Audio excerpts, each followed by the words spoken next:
John, so looking at the pentatonic scale today through Mr. Big by Free. So just real quick, the riff then is so just a hammer on there. Now you can do it there as well, or here, 5 to 7, and then you've got that sort of kind of minor 7 chord there. So that's instead of doing it this way, you're just removing a couple of notes. So you're taking away this note and this note. You're actually just taking away the 2/5 and leaving open. You can leave that open. 7th block, 7th on the G, 8th on the B string. So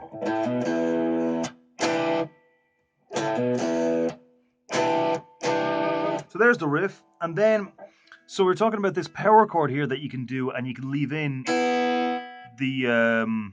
the high B and E strings as well. So B power chord after that, and then 1, 2, 3, 4, 1, 2, 3, and then you're straight back out into the riff again. So we kind of skipped ahead then to the solo. So they're basing it on the well, I presume anyway. It's definitely what it sounds like. The pentatonic from the first position. So we're in E minor here. So we're getting an E note on the E string. And then from there, it's starting from the same fret every time, and we're going up by 3, 2, 2, 2, 3, 3. And as I said, you can't play it enough, so just all the way down, all the way back up, with alternate picking as well. Doesn't necessarily have to be just, exactly, just down, up, down, up, down, up constantly, but definitely not down, down, down, down, down. So a couple of the licks that we saw then were, so we're sliding up here, middle finger. Now, normally go with the third finger here, but because we want to get that bend in on the other string, we'll just use the middle finger instead. So it makes sense then that would be down, down, up, down. Let's move ahead here, see what else we've got. Yeah. Then goes back up to that top note.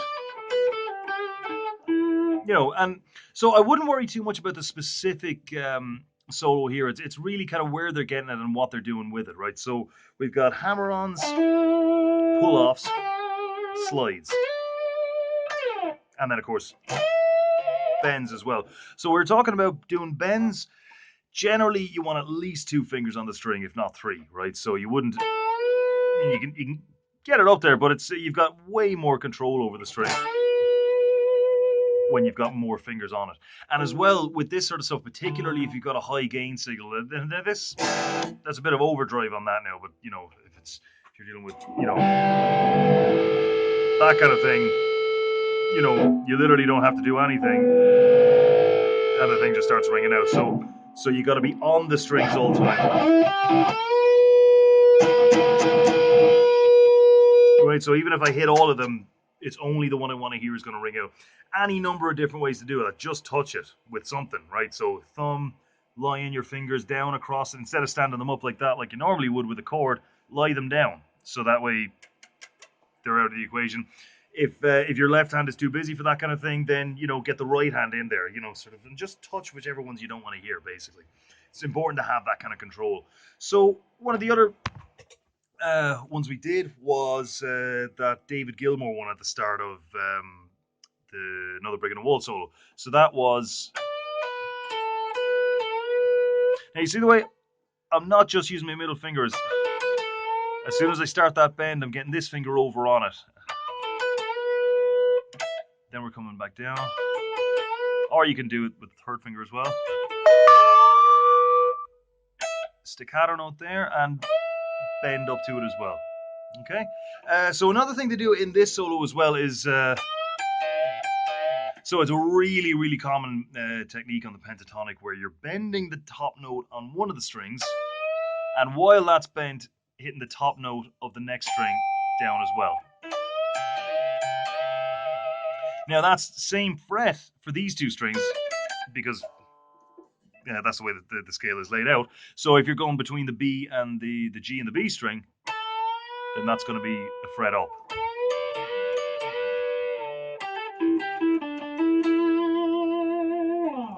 So, a couple of other little ideas here just to kind of get you started when it comes to just meandering about it, which is really the best thing to do. Play the scale all the way up and down first, of course, just to get it, into your head.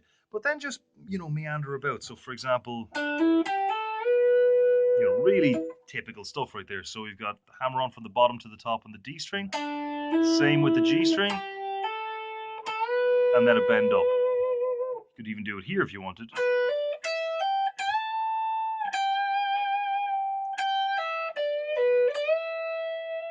Try that one as well.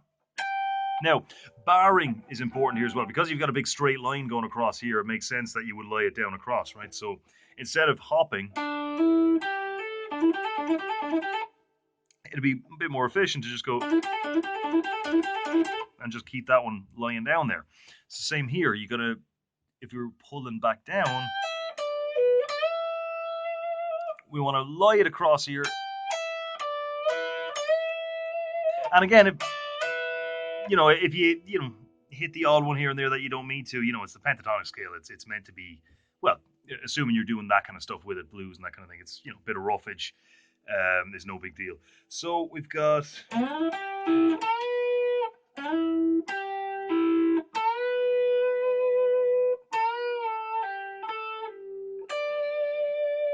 There. We've got the bend, where you hit the one below it on the same fret, or a different fret depending on how the scale is laid out. A couple of hammer-ons.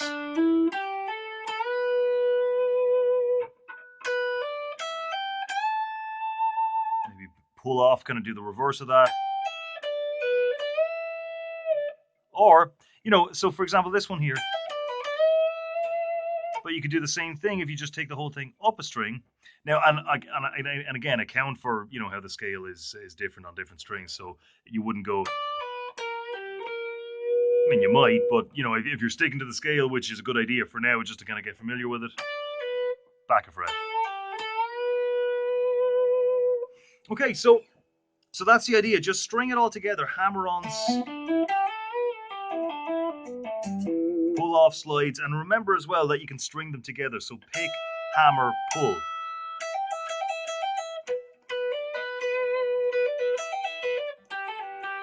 Okay,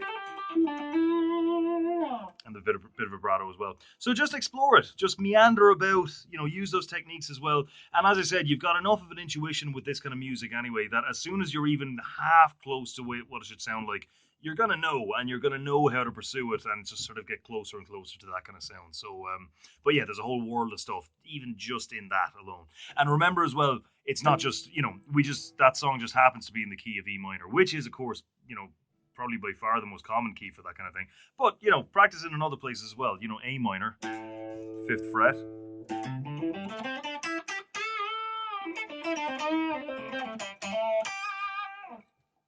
Anywhere at all, and just meander about, slide, hammer, pull,